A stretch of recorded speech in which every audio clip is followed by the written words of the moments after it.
With over 200 ramen shops in Shinjuku alone, how do you know which one's the best? And I'm not talking about the 3-hour-long lines and Instagram reel virality fame. I'm talking about the real deal, change your life type of ramen. In this video, we're exploring the ramen scene in Shinjuku and skipping the tourist traps that are everywhere in this part of the city. And you probably haven't seen these places on social media, so no Ichiran, you deserve better. At the end of this video, I'll give you my verdict of the best ramen in Shinjuku so you know exactly which one to try during your next trip to Tokyo.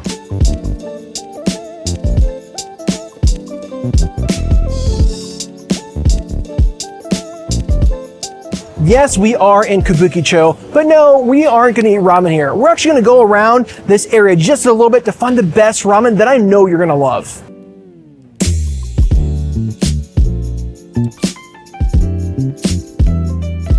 Now we're headed for our first ramen spot called Ichikura-ya, which is a place that has pork ramen, and not like tonkotsu that's all over Shinjuku. This place is gonna be notable and a lot different than what you might expect.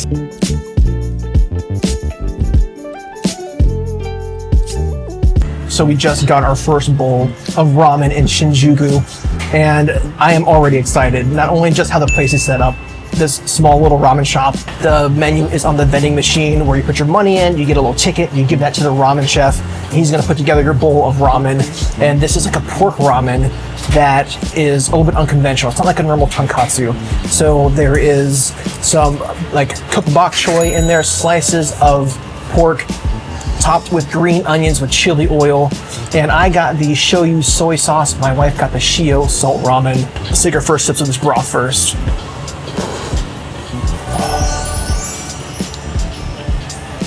I can't believe it. So this is like so good. There's just so much flavor in that. And I saw him put like a big ladle of like chicken fat in there too, which adds a nice another dimension of richness without being too heavy. The broth just coating the noodles. Oh, so exciting. Blow off your noodles first. All right, big bites first.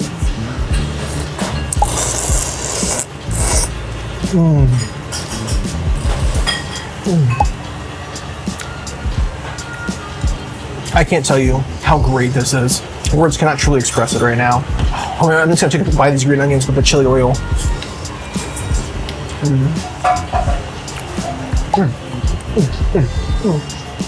God, what am I eating right now?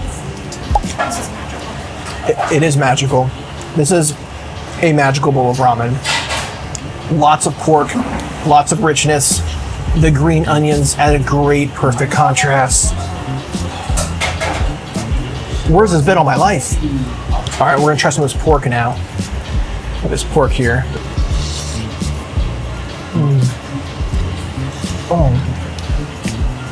Sliced really thin, falls apart, melts in your mouth. Wonderful. All right, I'm gonna try my wife's shio to see how that differs. Ooh, the sauce, I feel like the broth is a little thicker. Let's see. Oh, ooh, I can taste that chicken fat so much more. That is like intense. And out of both of them, I think I like my shoyu better. It has a little bit of an added dimension that I really like.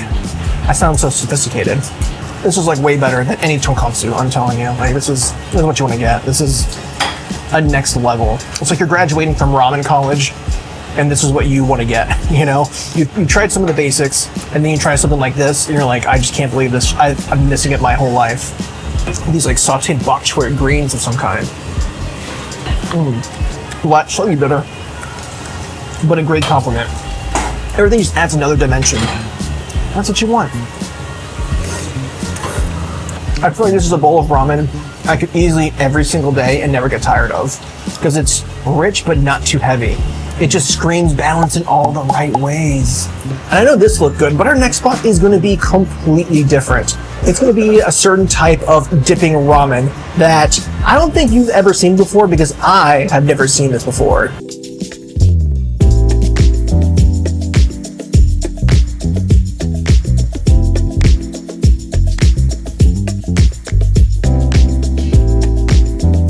we're headed to our next ramen spot where we're gonna get tsukemen. And the restaurant is called Inose. And Inose is known for this unique style of tsukemen where they have noodles in different types of sauces. The noodles lay in like this bed of like kelp water. And it's a very unique style that I haven't seen very much in Tokyo, let alone Shinjuku. So I'm really excited. I've never had this before. And with all the different types of sauces that you can have for dipping, I think this experience will be at the top of the list for sure.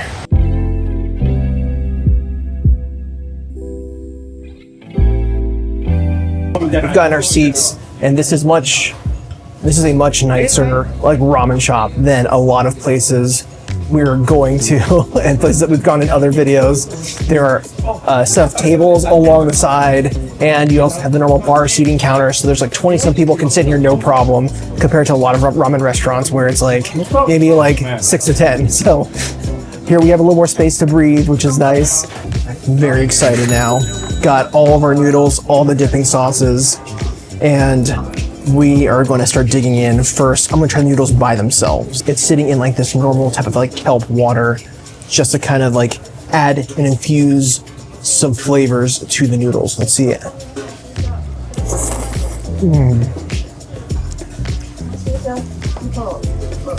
Those noodles are really freaking good. They have a nice chew. I can easily eat a bowl of noodles just by themselves. I don't even need any of the other dipping sauces. And now let's try some of this like roasted pork or beef. I don't know. Let's see.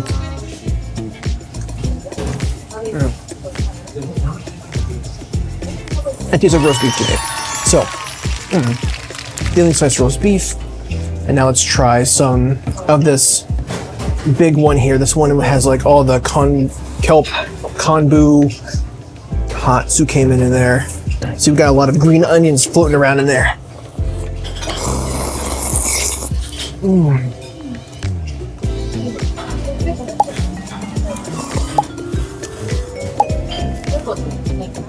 What the heck? I mean, has like this gentle seaweed, kind of like oceany kind of flavor. Lots of green onion. That is just, it's a good soup in itself. Now we're going into the Tokyo style sauce. Let's see here.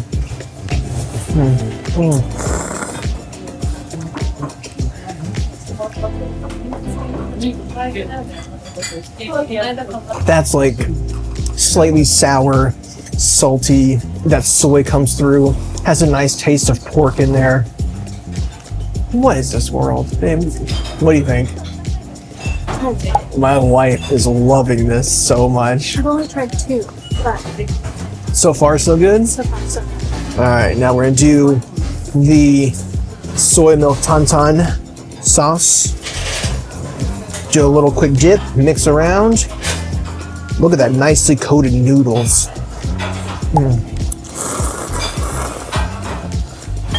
Oh, no.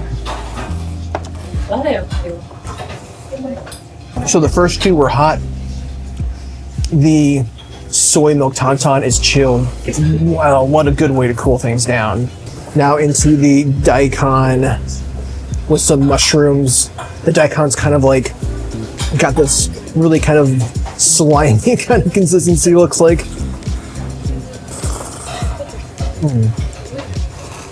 Ooh. That is bright and acidic. There's gotta be some yuzu in there or something. Perfect. Everything is so good. I like the Tokyo one a lot. Like the umami kind of like lingers on the tongue. Man, I can just like drink this like a normal soup. I put this in my coffee mug every day.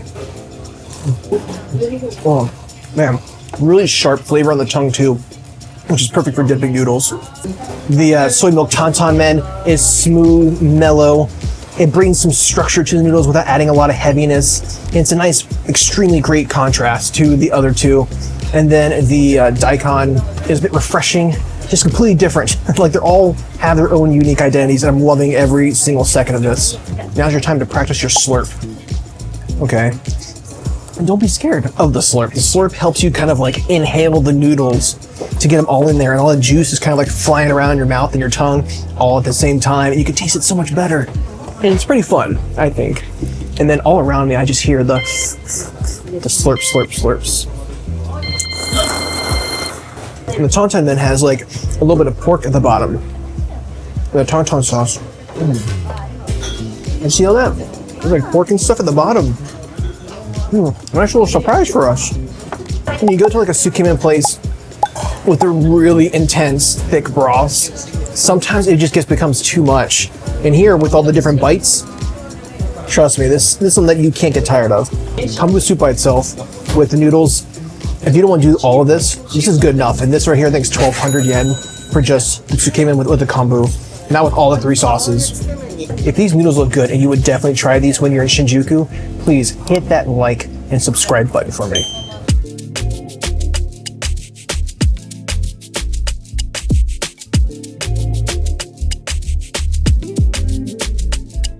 For our next ramen spot, we're going to get some chicken ramen. And I know we usually think of pork, the thick pork broth, but this is going to be a little different. I think the different flavor profile is going to be really good and something that'll kind of round out this whole video of really great ramen in Shinjuku.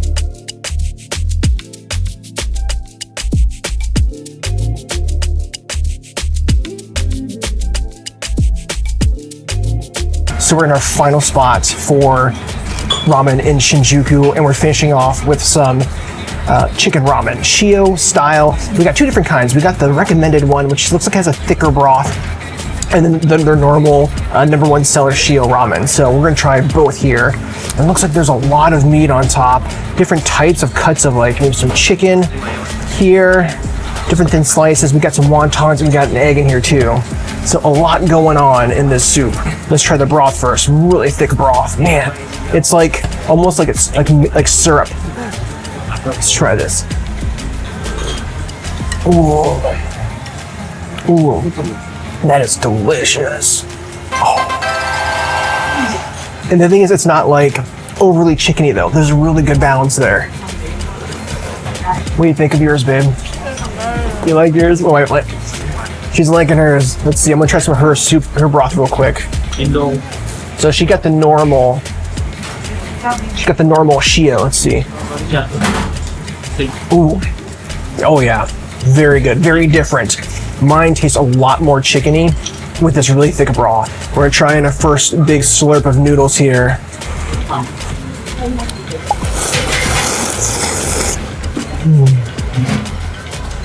Oh man. That is just fantastic. That coats the noodles really well. And I'm liking these thin noodles too. These aren't like the big, thick, chewy noodles we associate with a lot of ramens, but this is like a great way, for, especially for this one. So more sauce gets on the outside of those noodles. With it being this thick, really nice. We're gonna try one of these wontons here. Look at this guy. A lot of wrapper on there, a little bit of meat.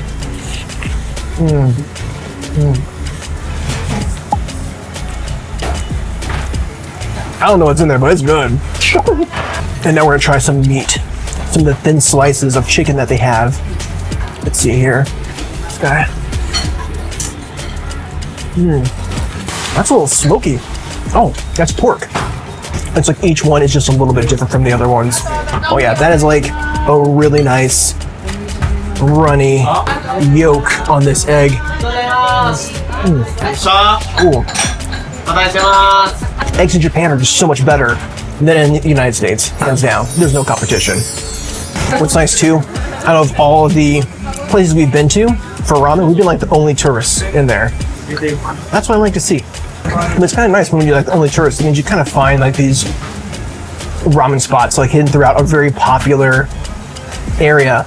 My wife has splatters like all over her bib. I don't know if you can see it in there. Look at all that. Look at all this. I can't help it. Sometimes like you just want a break from all the intense pork ramens that are out there. And this right here is a really good way to give yourself a good break without sacrificing on like flavor or unctuousness in the ramen, because it's very, very, very flavorful. I like mine better. Yours is more. It's much more intense. So it's like a chicken gravy. It is. Coming up next, I'll be telling you my verdict of my favorite bowl of ramen here in Shinjuku. Well, that was amazing.